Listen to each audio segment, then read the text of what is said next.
AIIMS ಕಿಚನ್‌ಗೆ ಸ್ವಾಗತ. ಇವತ್ತು ತುಂಬಾನೇ ಸುಲಭವಾಗಿ ಮ್ಯಾಂಗೋ ಮಿಲ್ಕ್ ಶೇಕ್ ಮಾಡ್ತಾ ಇದ್ದೀನಿ. ಮಕ್ಕಳಿಗಂತೂ ತುಂಬಾನೇ ಇಷ್ಟ ಆಗುತ್ತೆ. ಮಾವಿನ ಹಣ್ಣು ಅಂದರೆ ಯಾರಿಗಿಷ್ಟ ಇರಲ್ಲ ಹೇಳಿ? ದೊಡ್ಡವ್ರಿಗೂ ಕೂಡ ಇಷ್ಟ ಆಗುತ್ತೆ. ಒಂದೇ ಒಂದು ಮಾವಿನ ಹಣ್ಣಲ್ಲಿ ತುಂಬ ಹಣ್ಣಾಗಿರೋ ಮಾವಿನ ಹಣ್ಣು ತಗೋಬೇಕು. ಅದಿದ್ರೆ ತುಂಬಾನೇ ಟೇಸ್ಟ್ ಕೂಡ ಅಷ್ಟೇ ಚೆನ್ನಾಗಿರುತ್ತೆ.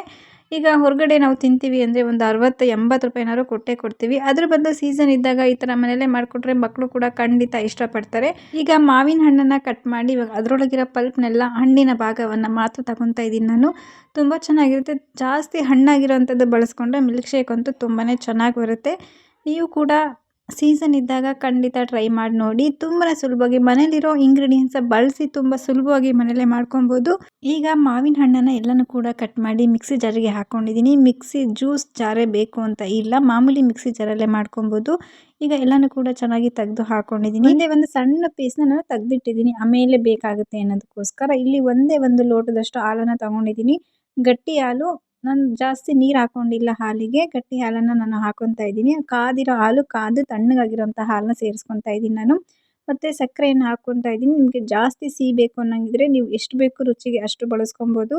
ನಾನಿಲ್ಲಿ ಒಂದು 4 ಸ್ಪೂನಿನಷ್ಟು ಸಕ್ಕರೆಯನ್ನು ಸೇರಿಸ್ಕೊಂಡಿದ್ದೀನಿ. ಮಕ್ಕಳಿಗೆ ಸ್ವಲ್ಪ ಸಿಹಿ ಇದ್ರೆ ಇಷ್ಟ ಆಗುತ್ತಲ್ಲ, ಅದಕ್ಕೋಸ್ಕರ ಸ್ವಲ್ಪ 4 ಸ್ಪೂನಿನಷ್ಟು ಹಾಕ್ಕೊಂಡಿದ್ದೀನಿ. ಇದಾದ ನಂತರ ಚೆನ್ನಾಗಿ ಗ್ರೈಂಡ್ ಮಾಡ್ಕೊಳ್ಳಿ. ನೋಡಿ, ಇವಾಗ ಗ್ರೈಂಡ್ ಮಾಡ್ಕೊಂಡಾಗಿದೆ. ತುಂಬ ಚೆನ್ನಾಗಿ ಟೇಸ್ಟ್ ಕೂಡ ಅಷ್ಟೇ ಚೆನ್ನಾಗಿತ್ತು.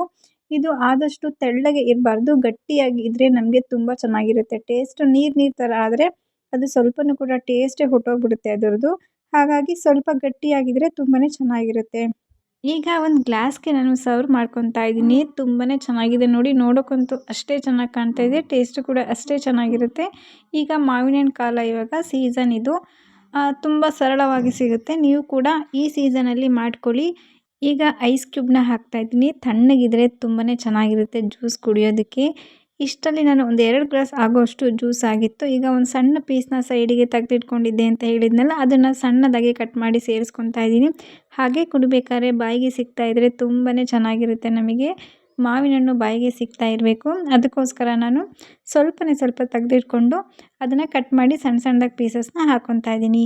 ನೋಡಿ, ಮಿಲ್ಕ್ ಶೇಕ್ ರೆಡಿಯಾಗೋಯಿತು. ಒಂದು 10 ನಿಮಿಷ ಅಷ್ಟೇ, ಜಾಸ್ತಿ ಟೈಮೇ ಹಿಡಿಯಲ್ಲ ಮಾಡ್ಕೊಳ್ಳೋದಕ್ಕೆ.